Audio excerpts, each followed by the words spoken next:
sembahyang. Selawat berterangkaikan salam tidak lupa kita aturkan kepada seorang tokoh indikator Islam yang bertitel dengan titel Habibullah, yang berpangkat dengan pangkat Rasulullah. Siapakah beliau? Beliau ialah baginda Nabi besar Muhammad sallallahu alaihi wasallam.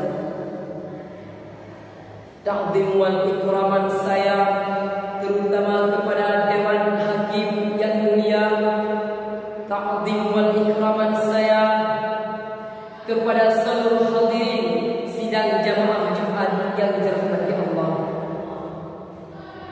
Hadirin yang dirahmati Allah, Albert Einstein, seorang ilmuwan terbesar pada abad ke-20, menyatakan, religion without science is blind, and science without religion is blind. Agama tanpa ilmu adalah pincang, dan ilmu tanpa agama adalah buta. Kalimat ini menunjukkan bahwa agama tidak hanya mendorong studi ilmiah, tapi juga menjadikan riset ilmiah yang konklusif dan tepat guna, karena didukung oleh kebenaran yang diungkapkan melalui agama. Alasannya adalah karena agama merupakan sumber tunggal yang menjadi jawaban pasti dan akurat.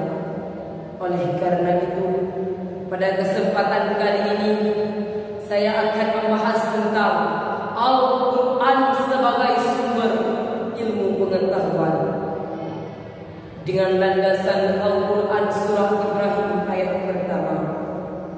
Alif Lam Ra, kitabun anzalnahu ilaika litukhrijan nas minadh dhulumati ilan nur biidzni rabbihim ila siratil azizil hamid.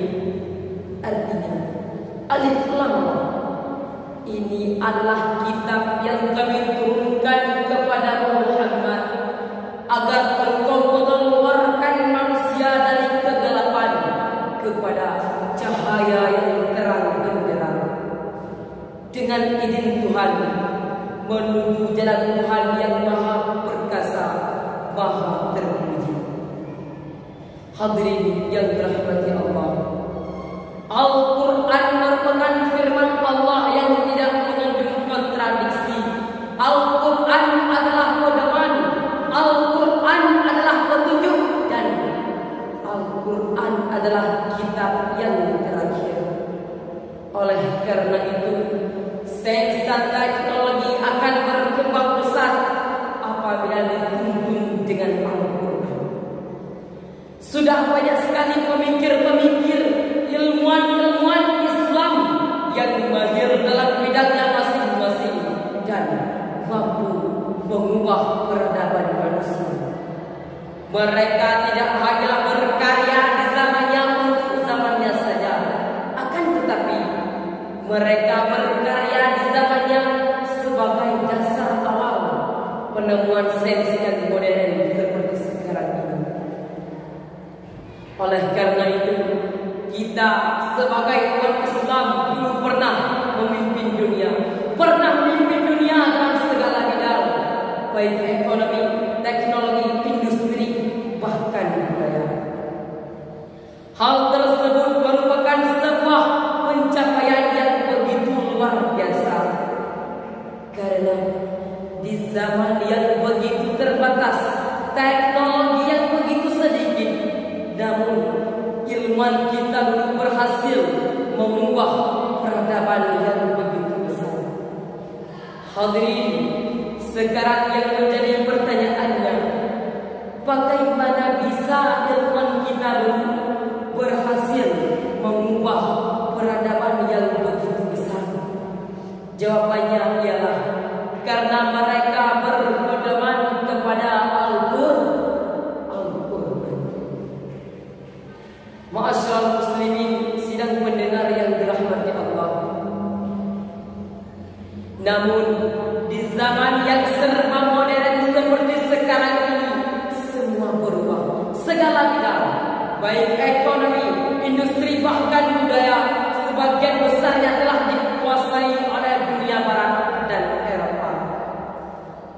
Apalagi jika kita melihat data Badan Penelitian Internasional yang menyebutkan bahwa Israel yang mayoritas penduduknya Yahudi dalam 1 juta penduduk memiliki 1.600 pakar ilmuwan.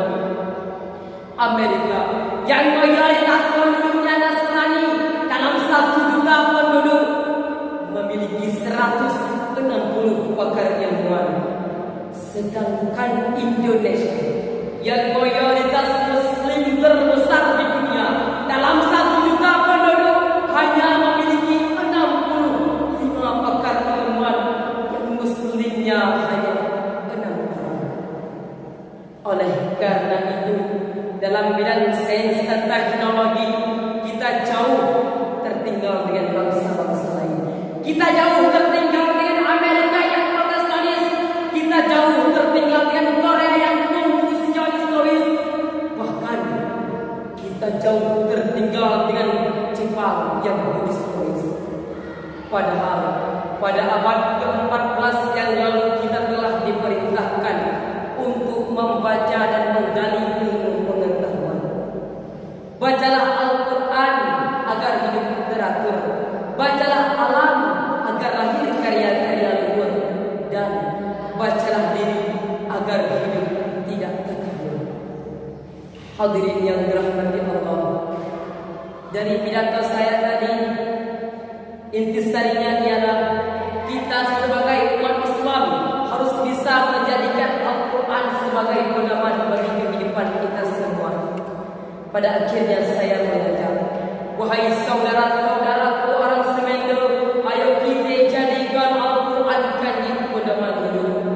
Wahai saudara-saudaraku orang Sunda, hai orang seni-seni ngejanjenkan Al-Quran dalam tuntunan Quran. Wahai saudara-saudaraku orang Solo, semoga kulolang panjenengan dan rasakan Al-Quran dalam tuntunan Islam. Wahai